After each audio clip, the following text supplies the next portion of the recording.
अस्सलाम वालेकुम। मैं हूं नादिया अनवर और उम्मीद करती हूँ आप सब खैरियत से होंगे। नाजरीन, इन सारे सेशंस और इन सारी वीडियोस का मकसद ये होता है ताकि आप स्टॉक मार्केट में भरपूर तरीके से काम कर सकें। और जो है इसके लिए ज़रूरी है कि आप जो है हमारे चैनल को लाइक और सब्सक्राइब करें और साथ ही साथ बेल आइकन को भी हिट करें ताकि कोई भी इंफॉर्मेटिव वीडियो आपसे मिस ना हो जाए और टाइमली अपडेटेड भी आप रहें। और इसके साथ ही आप अपने जितने भी आपके फ्रेंड्स हों, आपके जान पहचान के लोग हों जो कि स्टॉक मार्केट से रिलेटेड हैं, आप उन्हें भी शेयर करें ताकि उन्हें भी फायदा हो। और इसके साथ ही साथ डिस्क्रिप्शन में व्हाट्सएप ग्रुप का लिंक है, वो भी आप ज्वाइन कर सकते हैं ताकि आप टाइमली अपडेटेड रहें। तो नाजरीन, आज हमारे साथ सेशन में मौजूद हैं स्पेक्ट्रम सिक्योरिटीज के साथ आज हम कर रहे हैं। और फरहान करीम साहब आज हमारे साथ मौजूद हैं और इससे पहले भी हम इनके साथ प्रोग्राम कर चुके हैं। तो आज फिर हम इनके साथ जो है जानेंगे मार्केट के हवाले से कि जो है आज क्या सूरत हाल रही। इन सारे चीज़ों के ऊपर हम इनसे डिस्कस करेंगे। तो आइए इन्हें वेलकम करते हैं। अस्सलाम वालेकुम सर। जी वालेकुम सलाम। कैसे हैं सर, आप खैरियत से? जी अल्हम्दुलिल्लाह। सर, आज जो है मार्केट में काफी मंदी वाली सूरत हाल थी और जो है वॉल्यूम बिल्कुल ही नहीं था। तो ऐसे में आप क्या थोड़ा सा हमें एक मार्केट रिव्यू जरा सा हमारे जो है जितने भी व्यूअर्स हैं उनको बताएं कि क्या आज का मार्केट रिव्यू है। देखिए अभी जैसे बेसिकली आप देख रहे हैं कि ऑलमोस्ट यानी लास्ट मंथ आप कह रहे हैं कि जो एक्टिविटी है वो मेजोरिटी एक्टिविटी जो है वो स्मॉल आइटम्स में जो है ना उसके अंदर ज़्यादा काम हो रहा है। तो मतलब अगर आप वॉल्यूम टर्नओवर भी आप देखें तो जैसे अब हेस्कॉल हो गया, WTL हो गया, CTM हो गया, सिमेट्री हो गया, मतलब XYZ डिफरेंट जितनी भी कंपनीज है मतलब टॉप 25 के अंदर मेजोरिटी जो है वो लो आइटम मतलब लो मतलब आइटम जो है मतलब स्मॉल आइटम जो उसके अंदर ज्यादा एक्टिविटी हो रही है। तो अभी ऐसे जो लास्ट जो डे मतलब वीक एंड हुआ था उसके अंदर उसका लाइक क्लाउड की जो एक नोटिस हम्म। आया है। उस नोटिस के बेसिस पे लोगों के अंदर काफी मतलब लोग कॉशस हो गए हैं और पर उस बेसिस पे क्लाउड को जो अगर लोअर कैप लगी गया था उसके अलावा जो दूसरे भी जो छोटे आइटम्स है सेम है जैसे कॉसम है, कोई रूल स्पिनिंग है उसके अंदर भी नीचे का लोअर लगा तो वो भी ओपन नहीं हुआ। हम्म। तो वो पता हुआ तो उन आइटमों में लोगों ने काम किया हुआ होगा और अगर आपका लोअर कैप लो फ्लोर लगता है और उसके बाद फिर वो ओपन नहीं होता है तो फिर ऑब्वियसली फिर उसका जो आपका मार्क टू मार्क आप कह लें या आपका जो लॉस कह लें वो फिर जो वो फुलफिल करना होता है वो जो दूसरे स्टॉक्स है उनको फिर आप बेचते हैं और फिर बेचने के बाद जो है वो आपकी जो रिक्वायरमेंट है वो मार्जिन वगैरह चीजें वो पूरी होती है। तो आप कह सकते हैं कि उस वजह से जो है मतलब जो लो स्मॉल आइटम्स जो थे उसके अंदर ज्यादा जो पेनी स्टॉक जो आप कह रहे हैं उसके अंदर ज्यादा एक्टिविटी जो होती थी वो आज इतनी देखने में नहीं आई। और सेम एज लोगों ने अपनी पोजीशनें जो है वो दूसरे पेनी स्टॉक जो है उसके अंदर भी थोड़ा सा थ्रो अवे किया है। तो इसमें थोड़ा सा ये कि हो सकता है कि मे बी एक दो दिन और रहे फिर ये चीजें सेटल डाउन हो जाएगी तो मेरे ख्याल से बाजार जो है फिर अपने नॉर्मल रूटीन पे जो है वो आना शुरू हो जाएगी। सही। अच्छा सर, आज रिजल्ट भी आया जैसे कि पाको का है, एयरलिंक का है वो, लेकिन ये कि अच्छा रिजल्ट आया लेकिन उसके बावजूद भी वो नीचे का लॉक लगा है। क्या वजह है, थोड़ा सा इसके हवाले से बताएं। ये देखें मैं दोबारा यही कहूंगा जो रिजल्ट जिनके अच्छे हैं और जो लोग समझते हैं या जिनकी जो मतलब जो रीडिंग्स हैं कि इसके अंदर मतलब स्टे करना चाहिए तो वहां पे लोगों को स्टे करना चाहिए। मतलब मीन्स कि उसको आप ये नहीं कि जो मार्केट है मार्केट में ये अप एंड डाउन चीजें हो रही होती हैं। जैसे हब पावर है हो सकता है कि मे बी वो 157 160 तक भी जाए फिर नीचे 150 से बिलो भी ट्रेड हुआ है। लेकिन जो नेट ऑफ जो रिजल्ट हप्को का आया है वो अच्छा रिजल्ट है तो उस बेसिस पे हप्को को भी होल्ड करना चाहिए। एयरलिंक का भी जो आज रिजल्ट आया है वो भी अच्छा रिजल्ट है। एयरलिंक का जो है जिसने 4 रुपये डिविडेंड दिया है पहले भी 2 रुपये डिविडेंड दे चुका है और मैं अपन से इसकी जो अर्निंग है कंसोल अर्निंग जो है वो 11 रुपये के करीब है तो मेरे ख्याल से इसको भी होल्ड करना चाहिए एयरलिंक को भी जो है। तो अब देखिए बेसिकली जो अच्छे जो शेयर हैं जिनकी हिस्ट्री अच्छी है जिनका पे ऑफ अच्छा आ रहा है तो मेरे ख्याल से वो सिलेक्टिव स्टॉक्स जो है उनको कंसिडर करना चाहिए।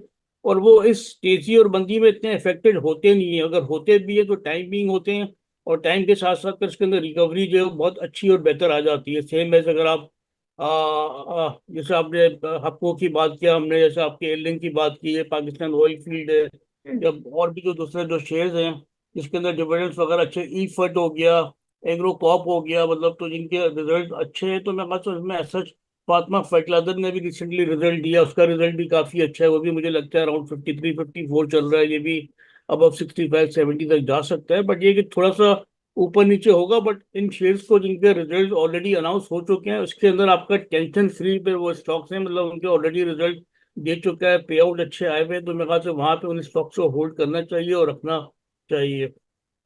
सही।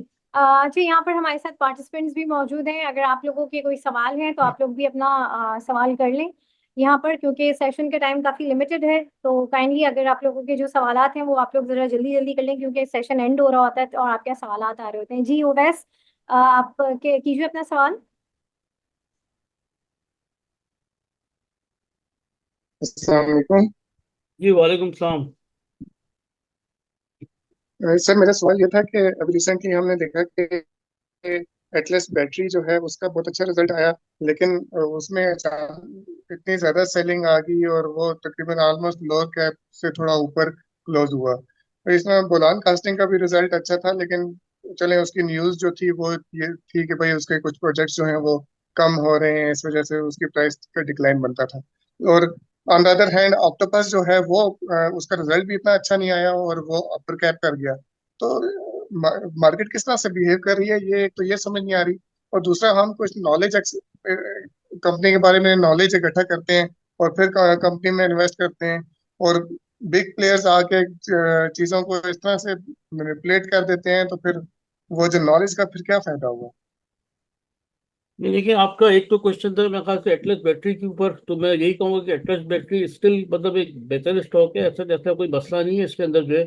थोड़ा अप एंड डाउन इसके अंदर होगा, बट ये कि अगर आप होल्ड करें तो मेरे ख्याल से उसके अंदर अच्छी आपको यानी आप अर्निंग आपको मिल सकती है एटलस बैटरी के अंदर। जो सेम है आपने जो दूसरा आपने कहा, सॉरी, एक आपने दूसरा आपने किसका कहा था, ऑक्टोपस का कहा था। देखिए ऑक्टोपस देखिए अभी 2 दिन चला काफी, तो ऑक्टोपस जो है मतलब आप कह लें कि जो आईटी के जो दूसरे स्टॉक्स हैं उनको अगर आप कह लें तो उनको हट करके ऑक्टोपस की एक मूवमेंट अलग अदर मूवमेंट थी। और ऑक्टोपस की भी अर्निंग जो है वो मेरे ख्याल से 2 दिन पहले इसका रिजल्ट आया है, तो अर्निंग इतनी अच्छी तो अर्निंग नहीं आई है, बट इतनी बुरी भी अर्निंग नहीं है। बेसिकली देखें ये जो शेयर्स होते हैं ना, बेसिकली ये होते हैं कि इनकी कोई एज सच वो वाली चीजें नहीं होती ये। आप कह लें कि टेबल कुर्सी वाले शेयर्स होते होते हैं कि जिनके अंदर अर्निंग आपका जो होता है वो किसी को रीड आउट करना थोड़ा सा मुश्किल होता है, फाइंड आउट करना जो है कि जैसे आप नेटस्टोल हो गया या ऑक्टोपस हो गया या एविंचॉन हो गया। बट बेसिकली अगर आप ओवरऑल देखें तो हमारे यहाँ जो अर्निंग्स आ रही हैं, मतलब जो पैसे रेमिटेंसेस वगैरह भी जो आ रहे हैं, जो इनफ्लोज आ रहे हैं आपके रिजर्व के अंदर जो है, तो वो बाहर से इनफ्लोज जो आ रहे हैं वो बेसिकली ज़्यादा जो है वो आईटी एक्सपोर्ट से जो है वहाँ से आ रहे हैं। तो ओवरऑल मुझे लगता है कि इंशाल्लाह आइंदा आने वालों महीनों के अंदर जो है वो आपके जो आईटी कंपनी है उनके रिजल्ट्स अच्छे होंगे, काफ़ी बेहतर होंगे और उनकी अर्निंग्स भी बेहतर होंगी।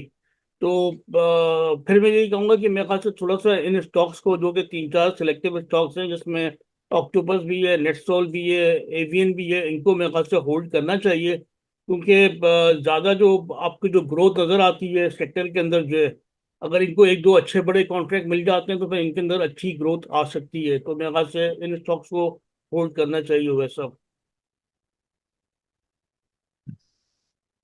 ठीक हो गया सर। इसके अलावा एक और क्वेश्चन था कि ये अभी हमें रोल ओवर सऊदीया से नहीं मिल रहा, और आईएमएफ की डील जो है वो पोस्टपोन होती नजर आ रही है, तो इसका कितना इम्पैक्ट आ सकता है, और हमें इस टाइम पे मार्केट से आउट हो जाना चाहिए ये देखते हुए कि रोल ओवर नहीं मिल रहा, या तो होल्ड किया जा सकता है इस टाइम। नहीं देखिए, मेरे ख्याल से तो होल्ड करना चाहिए, क्योंकि रोल ओवर तो इंशाल्लाह हो जाएगा, ऐसा जितना थोड़ा सा ऊपर नीचे मतलब टाइम फ्रेम होगा मतलब लेकिन ऐसा नहीं लगता कि नहीं होगा। प्लस जो दूसरी चीज़ें जो अच्छी चीज़ें हैं वो ये है कि अगर आज भी जो सीपीआई की फिगर है वो सिंगल डिजिट के अंदर आई है, 9.6 अराउंड जो है, तो इसको अगर आप रखते हुए चीज़ें देखें तो मुझे लगता है कि आइंदा फ्यूचर में जो है मतलब जो नेक्स्ट मॉनेटरी पॉलिसी आती है सभी, अगर हमारा आपका डिस्काउंट रेट 19.5% पर है, तो मुझे लगता है कि ये भी 1-1.5% जो है फर्दर डाउनवर्ड मूवमेंट आ सकती है इसकी जो है।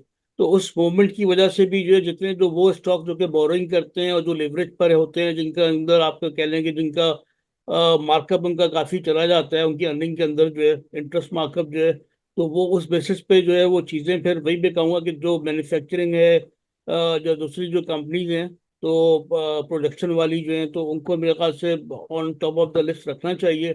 और उसमें इन्वेस्ट करना चाहिए, जिसके अंदर आपका सेम एस जो आपकी आईटी की कंपनीज भी हैं आपकी, इसके अलावा टेक्सटाइल वगैरह हैं और सीमेंट्स हैं, तो इनके अंदर भी तेजी आ सकती है।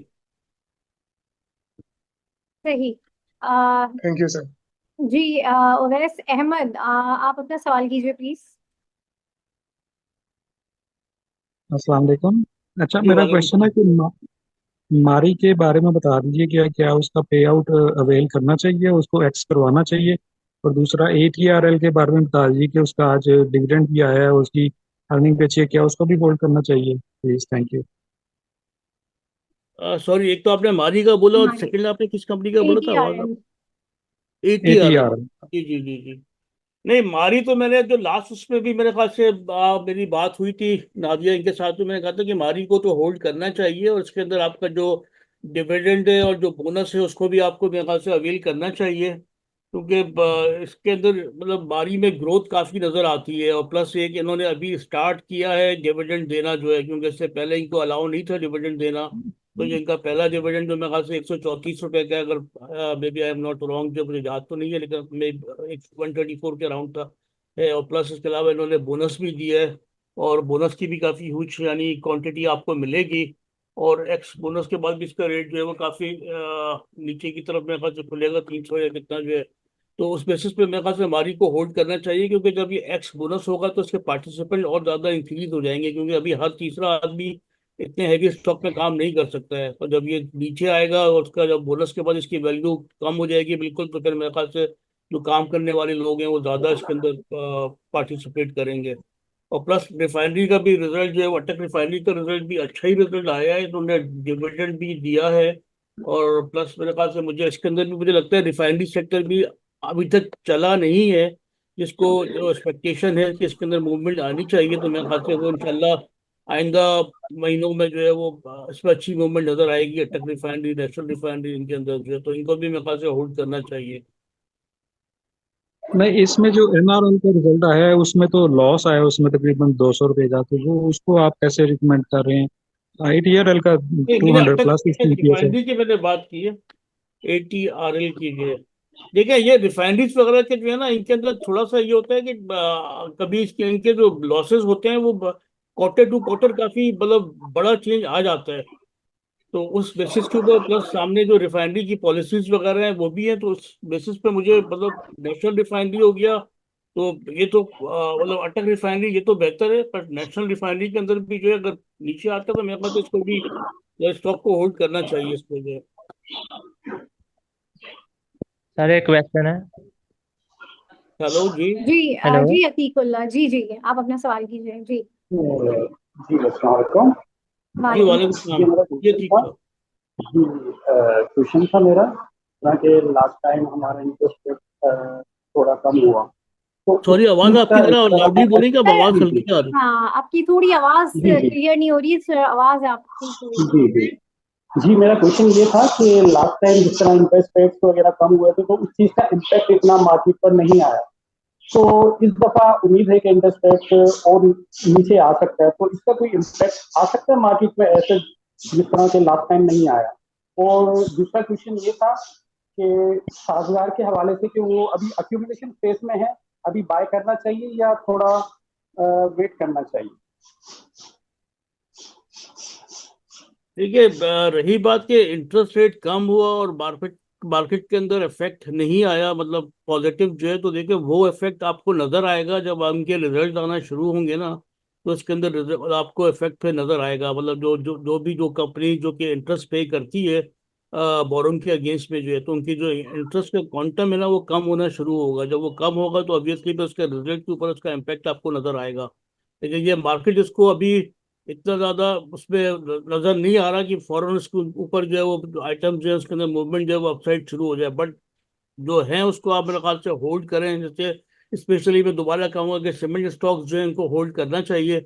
इसके अंदर सबसे ज्यादा इम्पैक्ट जो है वो इसी के अंदर आएगा जो इंटरेस्ट रेट कम हो रहा है।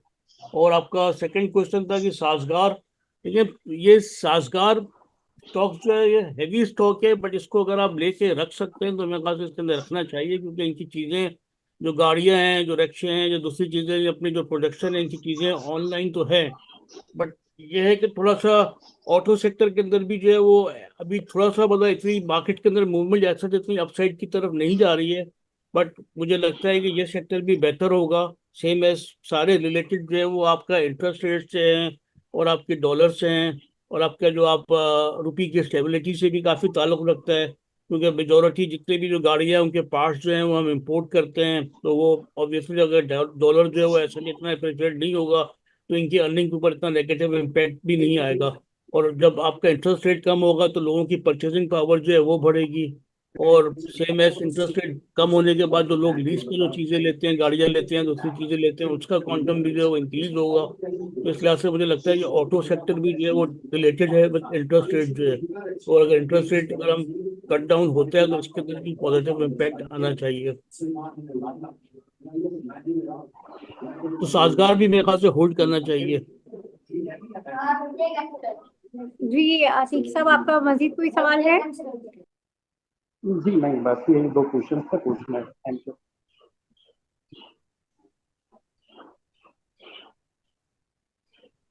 जी अच्छा, यहाँ पर और किसी का सवाल है तो काइंडली आप लोग वो कर यस सकते हैं। आज आज जो मार्केट थी वो बिल्कुल स्लगिश जो मैं मार्केट थी। मैम सिनर्जी और PIBTL का बता देंगे कब मूव करेंगे, सिनर्जी और PIBTL। PIBTL, क्या कह रहे हैं? सिनर्जी का कह रहे हैं? सिनर्जी और PIBTL। ठीक है, ये छोटे स्टॉक जो है ना उमर साहब, मतलब ये थोड़ा टाइम लेते हैं मूव मूव मूव करने में जो है ना। तो आपका मूवमेंट दोनों के अंदर ड्यू है आपका, यानी PIBTL भी हो गया और आपका सिनर्जी भी हो गया। मतलब इनका भी जो ताल्लुक जैसे आपका एक्सपोर्ट या शिपिंग से जो है वो है, तो उसमें PIBTL भी जो है सच मतलब इस रेट के ऊपर अगर रखने के हिसाब से ऐसा बुरा नहीं है। क्योंकि आपका 6 रुपए के रेट के ऊपर, क्योंकि इसने जो अभी बीच में तो हाई काफी ऊपर तक गया था, पर इसका मैक्सिमम बीच में अगर आप कह लें 1 साल का अगर आप लेते हैं तो 12-13 रुपए का इसका है PBITL का जो है। और सिनर्जी जो है ये भी 12-13 रुपए पे था मेरे ख्याल से। वहां से इसके अंदर जो डाउन साइड जो इसकी मूवमेंट आई है उसके बाद फिर ये 3-3.5 रुपए तक गया है।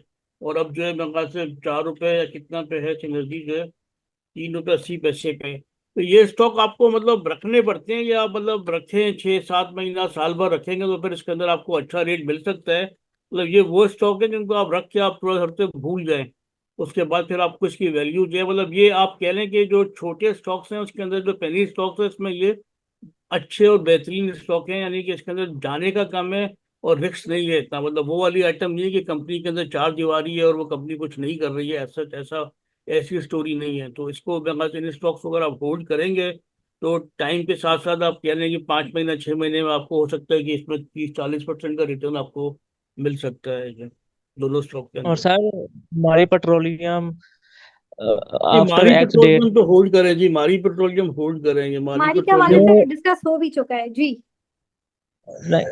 इस पे डिफरेंट क्वेश्चन था कि ये जी जी। तकरीबन 1.5-2 साल बाद दोबारा 1500 या 2000 की प्राइस तक चले जाएगा हमारी पेट्रोलियम। नहीं अभी तो फिलहाल तो इतना नहीं जाएगा, क्योंकि अभी ये अब जब एक्स बोनस होने के बाद फिर इसका रेट नीचे खुलेगा ये जो। तो जब रेट नीचे खुलेगा तो फिर ये इसमें थोड़ा सा टाइम लगेगा।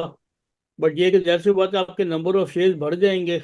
और बात इफेक्ट वैसे ही होता है, सेम इफेक्ट होता है, कोई इतना ज़्यादा वो नहीं होता कि आपका कोई पैसा आप लूज कर रहे हो एक्स बोनस होने के बाद। बट ये कि आपका नंबर ऑफ शेयर्स बढ़ जाएंगे और फिर वहां से आपका जो अगर बारी अप होता है तो फिर उसके बेसिस पे आपकी मतलब जो अर्निंग है वो उतनी ही रहेगी, मतलब उससे बेहतर होना शुरू होगी। लेकिन ये कि 1500 रुपये नहीं हो, मतलब सॉरी ये 3000 रुपये नहीं हो जाएगा फौरन जो है। हाँ ये कि 1000 रुपये तक जा सकता है दोबारा जो है। और और अच्छे सर बड़े ये स्टॉक में अच्छा सीमर स्टॉक है, मारी को होल्ड करना चाहिए और रखना चाहिए जो। सीमर स्टॉक्स में कौन से अच्छे स्टॉक्स हैं? मैपल लीफ सीमर्ट और DG हान सीमर्ट का आप बताते हैं। सीमेंट के अंदर जो है, जी जी। ठीक है, सीमेंट में अगर आप सीमर्ट टॉप साइकिल। कहते हैं तो मेरे ख्याल से चिराट हो गया, पाइनियर हो गया और डीजी हो गया। ये तीन स्टॉक में मेरे ख्याल से ये अच्छे बेहतर स्टॉक होंगे ये जो। मतलब नॉर्थ साइड पे ज्यादा एक्टिविटी होती है तो उस हिसाब से आपका ये स्टॉक थोड़े बेहतर होंगे जो, अगर इसको आप लेके रखते हैं कि अर्निंग्स वगैरह भी बेहतर है। चराट की भी जो है मतलब नॉर्मली डिविडेंड पे ऑफ कर रहे होते हैं। पायनियर हो गया, और डीजी के अंदर थोड़ा सा टाइम लगेगा, बट डीजी में दूसरी चीज़ें भी काफ़ी हैं सीमेंट के अलावा भी जो है, तो उस हिसाब से डीजी भी जो है मुझे बेहतर लगता है। और अगर छोटे सीमेंट में जाना हो तो फौजी सीमेंट अगर आप लेके होल्ड कर सकते हैं, क्योंकि इनका भी अच्छी कैपेसिटी है सीमेंट की प्रोडक्शन की जो है, तो ये इसको भी अगर आप होल्ड करें तो मैं कहता हूँ यहाँ पे अच्छा गेन आ सकता है सीमेंट के अंदर, फौजी सीमेंट के अंदर जो है। जी उमर उमर, आपका और मजीद कोई सवाल तो नहीं है? नहीं मैडम, थैंक यू, बहुत थैंक शुक्रिया। यू। जी, और किसी को भी सवाल करना है तो आप लोग अपना सवाल कर सकते हैं। सर, थोड़ा सा बैंक ऑफ पंजाब के हवाले से भी बता दें, ये भी किसी ने पूछा था, तो थोड़ा सा इसके हवाले से भी डिस्कस कर लेते हैं। देखिए, बैंक ऑफ पंजाब के अंदर आप कह सकते हैं कि थोड़ा सा इनकी मतलब अर्निंग्स आ रही हैं, बट ऐसे इतनी ज़्यादा वैसी अर्निंग नहीं है कि इसके अंदर कोई बड़ा मतलब वैल्यू एप्रिसिएशन नज़र आए। तो उस बेसिस के ऊपर ये बैंक ऑफ पंजाब जो है थोड़ा सा रुका हुआ है, कि इनके जो पहले भी थोड़े बहुत जो पे ऑफ आप कह लें कि जो लोन्स वगैरह है, दूसरी चीज़ें भी, उस वजह से भी थोड़ा सा ये हिट होता है। लेकिन मुझे लगता है कि ये आइंदा आने वाले सालों में, जैसे आप कह लें कि नेशनल बैंक की जैसे एक लाइबिलिटी थी जो कि उन्होंने पे ऑफ किया, तो अब नेशनल बैंक जो है वो इंशाल्लाह आगे जो है वो अच्छा बड़ा डिविडेंड देगा। तो same as Bank of Punjab भी जो है वो जैसे जैसे इनकी जो आप कह सकते हैं जो इन्फेक्शन रेशियो कह लें आप, ये जो बैंक के अंदर थोड़े से ऐसे लोन्स होते हैं जो कि उनकी अर्निंग को अफेक्टेड कर रहे होते हैं, तो उस बेसिस के ऊपर बैंक ऑफ पंजाब भी उससे थोड़ा सा अफेक्टेड है। बट ये है कि इनकी अर्निंग्स जो है वो कांस्टेंट चल रही है, कोई इतना ज्यादा कोई ट्रिगर आउट नहीं हुआ कि कोई कोई बहुत बड़ा जंप अप आ जाए तो इससे वो चीजें बेहतर शुरू हो। लेकिन ये कि अच्छा परफॉर्म कर रहा है, और मुझे लगता है कि ऐसा भी अगर ये 5-6 रुपए के करीब चल रहा है, तो ये अगर आप रखें बैंकिंग सेक्टर जिस तरीके से ग्रो कर रहा है, तो मुझे लगता है कि अराउंड 12-13 रुपए ये हो सकता है बैंक ऑफ पंजाब जो। बट ये कि टाइम लगेगा थोड़ा बैंक ऑफ पंजाब के अंदर जो है। थैंक अच्छा सर, यहाँ पे किसी का सवाल था, मोहम्मद सोहेल, आप अपना सवाल काइंडली कर लीजिए जी।